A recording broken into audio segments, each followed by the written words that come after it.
Vocês já se perguntaram como mensagens são enviadas na internet? Qual caminho uma mensagem faz para ir de um computador até o outro? É justamente a estrutura dessa conexão física, ou melhor, topologia física de rede, que vamos estudar hoje.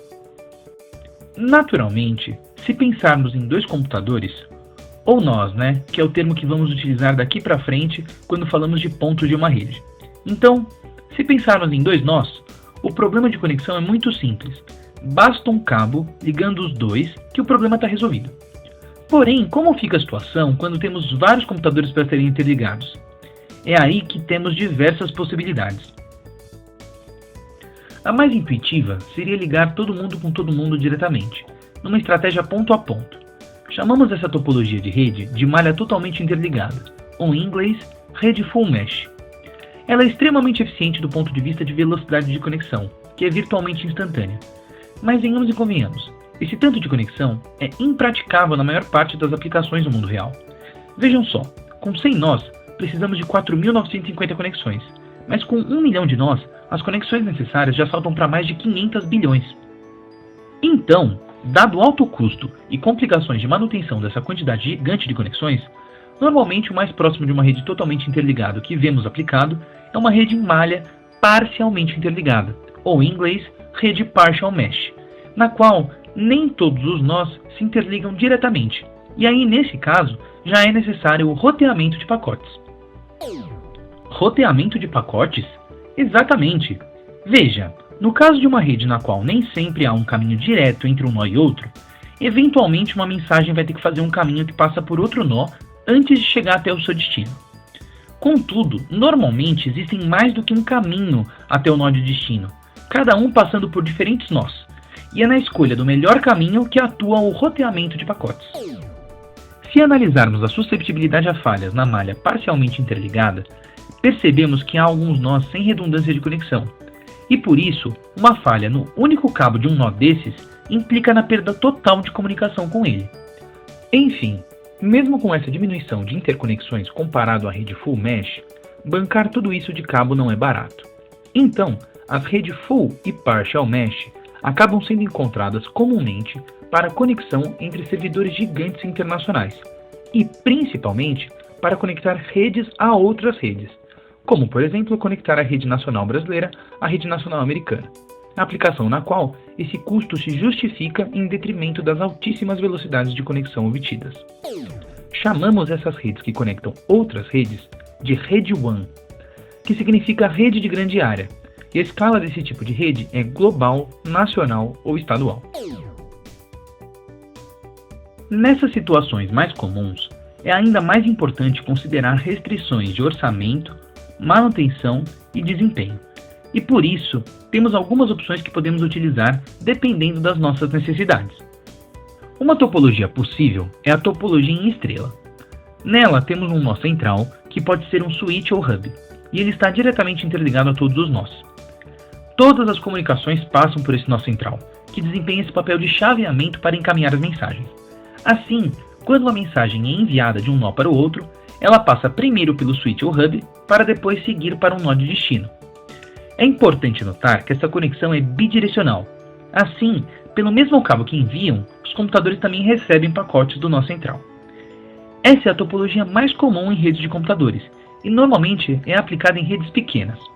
Inclusive, nós chamamos esse tipo de rede pequena de LAN, que significa rede de área local, e a escala de uma LAN é tipo uma casa ou um escritório. A rede de uma casa com modem de internet é organizada nessa topologia em estrela, pois lembrem-se que a conexão com o nó central não precisa ser necessariamente feita por cabo, ela pode ser implementada, por exemplo, via Wi-Fi. Então, como acabamos de ver, a comunicação da topologia em estrela é controlada por esse switch ou hub. Mas, ele pode operar em dois modos distintos. O modo em difusão, que chamamos de broadcast, no qual todos os nós recebem todas as mensagens, mas apenas o nó endereçado como destino vai processá-la. Todos os outros nós descartam as mensagens que não são destinadas especificamente para eles.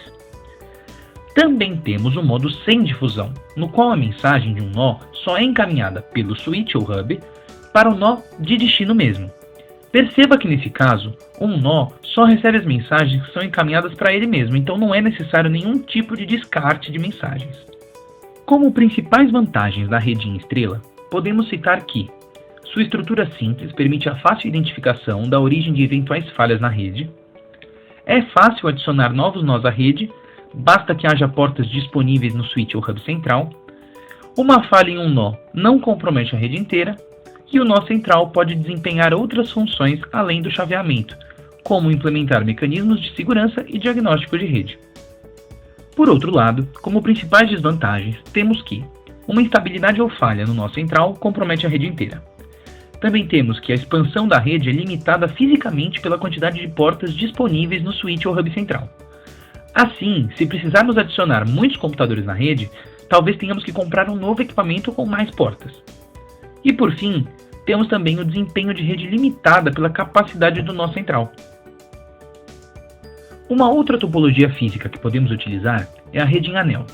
Nessa estrutura, temos um conjunto de enlaces, cada qual conectando dois nós, e esse conjunto está organizado na forma de um anel, ou melhor, organizado em um caminho fechado. Os nós de uma rede em anel são, na verdade, um dispositivo chamado repetidor, e é ele que está ligado aos computadores para dar acesso à rede. O repetidor é importante porque caso um computador esteja fora de operação, tipo desligado, ele é o responsável por fazer o encaminhamento para o próximo nó e dar continuação à conectividade de rede. Chamamos essa operação de bypass. Vale comentar que normalmente o caminho das conexões de uma rede em anel é unidirecional. Assim, a saída de um receptor está ligada na entrada do outro. E também é importante notar que nesse caso, ao contrário da estrutura em estrela, o meio de comunicação é compartilhado entre os nós. Assim, todos os pacotes acabam passando pelos mesmos cabos. Portanto, quando uma mensagem é enviada por um nó, ela entra no anel e circula até ser retirada pelo nó de destino.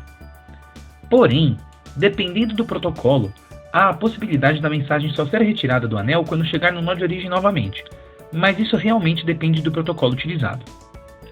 Essa topologia é normalmente aplicada em redes médias, como por exemplo a rede que conecta os diferentes prédios de um grande campus universitário. Chamamos essas redes médias de MAN, que significa rede de área metropolitana, e a escala de uma MAN é municipal. Analisando a topologia em anel, temos como principais pontos positivos que conseguimos implementar longos comprimentos de cabo, já que há repetidores em cada estação. Ela tem bom desempenho em aplicações que o fluxo de dados não é centralizado e não há necessidade de decisões de roteamento. Já com relação aos pontos negativos, vale destacar que precisamos implementar formas de gerenciamento de acesso ao meio compartilhado, o que aumenta a complexidade da rede. Porém, isso realmente se faz necessário, porque sem uma organização desse acesso, todos os nós enviariam mensagens nos mesmos cabos simultaneamente, e teríamos um monte de colisão de pacotes implicando em muitas falhas. Além disso, em comparação com a rede em malha, essa topologia é mais suscetível a falhas, pois em caso de instabilidade em qualquer ponto do anel, a redundância da rede é perdida, ou seja, só sobra um caminho para que os pacotes cheguem até o nó.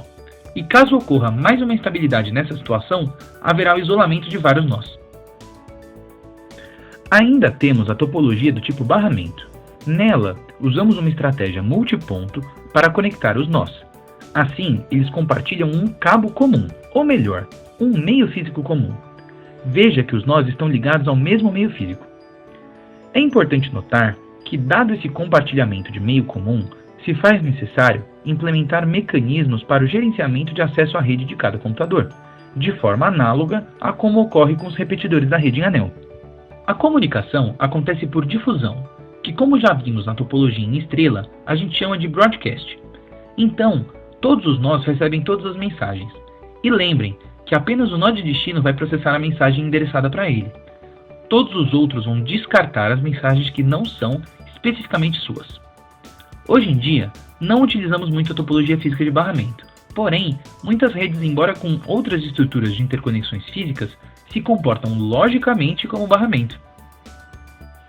Como vantagens da topologia em barramento, temos que ela é uma topologia que utiliza menos cabo para ser implementada, então tem um ótimo custo. Além disso, ela tem uma instalação simples e pode ser implantada em locais com pouca disponibilidade de espaço.